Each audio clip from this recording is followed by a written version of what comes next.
আসসালামু আলাইকুম। নতুন ভিডিও নিয়ে চলে আসলাম।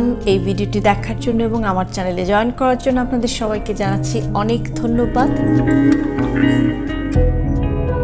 আজকে একটি রিকোয়েস্টেড ভিডিও। আজকে আমি কথা বলবো ম্যাস্টারবেশন বা বাংলায় যেটিকে আমরা বলে থাকি হস্তমৈথুন, সেটি নিয়ে। এই টপিকটি নিয়ে কথা বলার জন্য আমি আমার চ্যানেলের কমেন্ট বক্সে অনেক প্রশ্ন পেয়েছি এবং অনেকে আমাকে ব্যক্তিগতভাবে আমার পেজে ইনবক্স করেছেন, অনেকে আমাকে ইমেইল করেছেন, অনেক প্রশ্ন একসাথে পেয়েছি। তো আমার মনে হলো যে এটি যেহেতু খুবই একটি সেন্সিটিভ একটি টপিক, এটি নিয়ে সহসা কেউ কথা বলতে চায় না। তো যেহেতু আপনারা আমার কাছে জানতে চেয়েছেন একজন ডক্টর হিসেবে বা একজন ফিজিশিয়ান হিসেবে এই ম্যাস্টারবেশন বা হস্তমৈথুনের যে মেডিকেল অ্যাসপেক্টটা আছে সেটি নিয়ে আপনাদের যে কমন প্রশ্নগুলো আছে সেটি নিয়ে আমি দু একটা কথা আজকে আপনাদের সাথে বলতে চাই। তো ম্যাস্টারবেশন নিয়ে প্রথম যে প্রশ্নটি সবাই করে থাকেন সেটি হচ্ছে যে আসলে কত পার্সেন্টেজ মানুষ ম্যাস্টারবেট করেন। আমাদেরকে মনে রাখতে হবে যে ম্যাস্টারবেশন আসলে একটি নর্মাল হিউম্যান বিহেভিয়ার, অর্থাৎ খুব স্বাভাবিক জীবনযাপনেরই একটি প্রক্রিয়া বলা যেতে পারে। তো যেটা আমরা স্ট্যাটিস্টিক্যালি দেখি সেটা হচ্ছে যে 14 থেকে 18 বছর বয়স, এই রেঞ্জের ভেতরে মোটামুটিভাবে 73% মেল ম্যাস্টারবেট করেন এবং মোটামুটিভাবে 48% ফিমেল ম্যাস্টারবেট করেন। এবং এরপর আস্তে আস্তে বয়স যত বাড়তে থাকে এই পার্সেন্টেজটা কমতে থাকে, কিন্তু আবার দেখা যায় যে 57 থেকে 64 যখন এইজ হয় সেই সময়ের মধ্যে মোটামুটিভাবে 63% মেল ম্যাস্টারবেট করেন এবং 32% ফিমেল ম্যাস্টারবেট করেন। কাজেই দেখা যাচ্ছে যে আমাদের স্ট্যাটিস্টিক্স তাতে অনেক বড় একটা পার্সেন্টেজের মানুষই কিন্তু, পুরুষ বা মহিলা সবাই কিন্তু এই ম্যাস্টারবেশন করে থাকেন। কাজে এটি খুবই স্বাভাবিক একটি প্রক্রিয়া এবং একটি নর্মাল হেলদি হিউম্যান বিহেভিয়ার।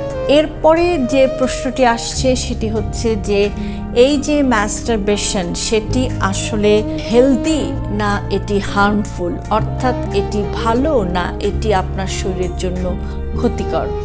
তো ম্যাস্টারবেশনের কতগুলো অ্যাডভান্টেজ বা সুবিধা রয়েছে। সেটা হচ্ছে যে এটা যেমন আপনার সেক্সুয়াল টেনশনকে কমায়, আপনার স্ট্রেস কমায়, অ্যাংজাইটি কমায়, ঘুম ভালো আসতে হেল্প করে। আবার অনেক সময় মেয়েদের ক্ষেত্রে দেখা যায় যে পিরিয়ডের সময় যে ক্র্যাম্প হয় বা পেইন হয় সেটা রিলিফ করে। আবার দেখা যায় পেলভিক ফ্লোরের যে মাসেলগুলো আছে সেটি, যেগুলো আপনার ইজাকুলেশন, ইরেকশন এবং ইউরিনেশন এইগুলো কাজের জন্য রেসপন্সিবল, সেই মাসেলটাকে অনেক সময় এটা স্ট্রেনদেন করে বা শক্তিশালী করে। এছাড়াও ম্যাস্টারবেশনে দেখা যায় আরেকটি উপকার হচ্ছে যেটা সেক্সুয়ালি ট্রান্সমিটেড ডিজিজ বা এসটিডি থেকে আপনাকে প্রোটেক্ট করতে পারে। তো ম্যাস্টারবেশনে আসলে কতগুলো সায়েন্টিফিক বেনিফিটও রয়েছে। এরপরে আসছি যে কি কি কমন মিথ আছে বা কি কি প্রচলিত ধারণা আছে, যেগুলো কনফিউশন আছে ম্যাস্টারবেশন নিয়ে। সেটি হচ্ছে যে অনেকেই আসলে মনে করেন যে ম্যাস্টারবেশন আসলে খুবই আনহেলদি একটি হ্যাবিট এবং এটি আপনাকে উইক করে ফেলতে পারে, আপনাকে দুর্বল করে ফেলতে পারে মেন্টালি, ফিজিক্যালি। অনেকে ভাবেন যে আপনি ইনফার্টাইল হয়ে যেতে পারেন বা বন্ধ্যাত্ব হয়ে যেতে পারে, ইম্পোর্টেন্ট হয়ে যেতে পারেন, স্পার্ম কাউন্ট কমে যেতে পারে, টোটালি আপনার যে একটা কনফিডেন্স লেভেল সেটা কমে যেতে পারে। এবং অনেকে আবার এটাও মনে করেন যে একটা খুবই ভ্রান্ত ধারণা আছে যে অনেকে ভাবেন যে এটা ব্লাইন্ডনেস বা ম্যাস্টারবেশন যারা করেন তারা অন্ধ হয়ে যেতে পারেন। তো এই যে কতগুলো মিথ বা প্রচলিত ধারণা আছে সেগুলোর আসলে সায়েন্টিফিক বা মেডিকেল কোনো ভিত্তি আসলে নেই। এগুলো মোটামুটিভাবে প্রচলিত ধারণা এবং অনেকাংশে এগুলো খুবই ভ্রান্ত ধারণা। তো এরপরে যে প্রশ্নটি আসছে সেটি হচ্ছে যে কতবার ম্যাস্টারবেট করা আসলে নর্মাল বা স্বাভাবিক। তো এটি আসলে আপনার ব্যক্তিগত একটি অভ্যাস। এটি কেউ প্রতিদিন করেন, কেউ উইকে একদিন করেন, কেউ মান্থলি করেন, কেউ ইয়ারলি করেন। এটার আসলে কোনো এক্স্যাক্ট নাম্বার নেই যে এই নাম্বারটি সঠিক, এতবার করলে এটি হেলদি এবং এর উপরে চলে গেলে আপনি আনহেলদি। এটা আসলে বলা সেভাবে সম্ভব নয়। তবে মাস্টারবেশনের বিষয়টি আমি আগেও বললাম যে এটি আসলে একটি হেলদি হিউম্যান বিহেভিয়ার। এটি তখনই আপনার জন্য হার্মফুল যখন আপনি এটার প্রতি অ্যাডিক্টেড হয়ে যাবেন। ধরুন যেটি আপনার কোয়ালিটি অফ লাইফে যখন হ্যাম্পার হবে, যে আপনি মনে করুন যে আপনি কাজে কনসেন্ট্রেট করতে পারছেন না, আপনি আপনার ব্যক্তিগত জীবনে আপনি যখনই কোনো সোশ্যাল ইভেন্টে যাচ্ছেন, কোনো ফ্যামিলি ইভেন্টে যাচ্ছেন, কিংবা আপনি খুব কনসেন্ট্রেশন দিয়ে একটি কাজ করছেন, সে সময় দেখা গেল যে আপনার মাথার মধ্যে সারাক্ষণ এই ধরনের একটি টপিক ঘোরাফেরা করছে এবং মনে হচ্ছে যে মাস্টারবেশন না হলে আপনি সুস্থ হতে পারছেন না, নর্মাল হতে পারছেন না। অর্থাৎ আপনার ডে টু ডে লাইফে যে আপনার কোয়ালিটিটা, সেটা যখন হ্যাম্পার করা শুরু করবে, সেই সময় থেকে এটি আপনার জন্য ক্ষতিকর। অর্থাৎ এটার সারমর্মটা হচ্ছে যে এটির প্রতি অ্যাডিক্টেড হওয়া যাবে না। কোনো জিনিসই অতিরিক্ত করা বা অতিরিক্ত অ্যাডিকশন, এটা কোনো অবস্থাতে এটা কোনো সুস্থ স্বাভাবিক বিহেভিয়ার না।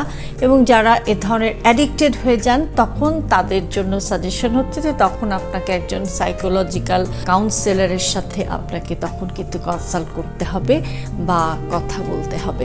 সবশেষে যে প্রশ্নটি আসে সেটি হচ্ছে যে এটা আপনার রিলেশনশিপের জন্য, যারা রিলেশনশিপে আছেন তাদের জন্য ভালো না ক্ষতিকর। আপনি যখন যারা ম্যারিড বা রেগুলার সেক্সুয়াল অ্যাক্টিভিটিসের ভেতরে আছেন, তাদের জন্য যেটা হচ্ছে যে আপনি যখন কোনো রিলেশনশিপে আছেন, তখন এটার কতগুলো প্লাস পয়েন্ট হচ্ছে যে এই রিলেশনশিপে থাকা অবস্থাতেও যদি আপনি ম্যাস্টারবেট করেন, তখন যেটা হচ্ছে যে সেটা হলো যে আপনার পার্টনারের সাথে আপনার একটা আন্ডারস্ট্যান্ডিং হতে পারে, একটা খোলামেলা আলোচনা হতে পারে, দুজনের সমঝোতার মধ্যে যদি আপনি এই প্র্যাকটিসটা করেন। সেটা হচ্ছে যে আপনি আসলে কি পছন্দ করেন, কোনটা পছন্দ করেন না, এটা নিয়ে দুজনের মধ্যে একটা খোলামেলা আলোচনা হতে পারে, যেটা আপনাদের সম্পর্কটাকে আরও দৃঢ় বা সুদৃঢ় করতেই হেল্প করবে বলে আমি মনে করি। কিন্তু যারা রিলেশনশিপে আছেন, তাদের মধ্যে যদি দেখা যায় যে তাদের যে রেগুলার সেক্স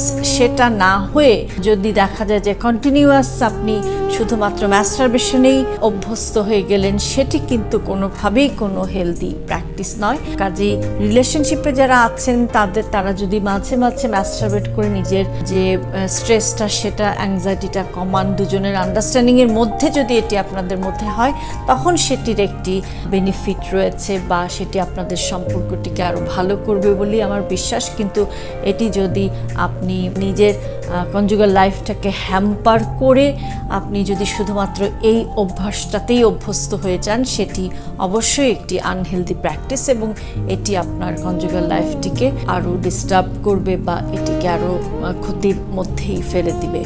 তো ম্যাস্টারবেশন নিয়ে আপনাদের যে কমন প্রশ্নগুলো আমি পেয়েছি, সেগুলো যতটা সম্ভব আমি চেষ্টা করেছি আপনাদের সাথে আলোচনা করতে। তো এই টপিকটা নিয়ে আমরা আসলে কখনোই কথা বলতে চাই না, খোলামেলা কথা বলি না, বা অনেক ধরনের আমাদের মধ্যে অনেক ধরনের ইতস্ততা বা অনেক ধরনের জড়তা কাজ করে। তো আমি চেষ্টা করেছি যতটা সম্ভব আপনাদের প্রশ্নগুলোকে উত্তর দিতে বা আপনাদেরকে বিষয়টা একটু খোলামেলাভাবে আলোচনা করে জানাতে। জিনিসটা সম্পর্কে যদি আপনাদের পরিষ্কার ধারণা থাকে, সেটা আপনার পার্সোনাল লাইফ, আপনার সেক্সুয়াল লাইফকে আরও হেলদি এবং হ্যাপি করবে এবং আপনাদের কনজুগাল লাইফও ভালো হবে যদি বিষয়টি নিয়ে আপনাদের সুস্পষ্ট একটি ধারণা থাকে। তো আজকের ভিডিওটি যদি আপনাদের ভালো লেগে থাকে, তাহলে একটি লাইক দেবেন, কমেন্ট করবেন, আপনার ফ্রেন্ডস অ্যান্ড ফ্যামিলির সাথে শেয়ার করবেন আর আমার চ্যানেলটি সাবস্ক্রাইব করবেন। দেখা হবে পরের ভিডিওতে। সে পর্যন্ত সবাই সুস্থ থাকুন, নিরাপদে থাকুন। আল্লাহ হাফেজ।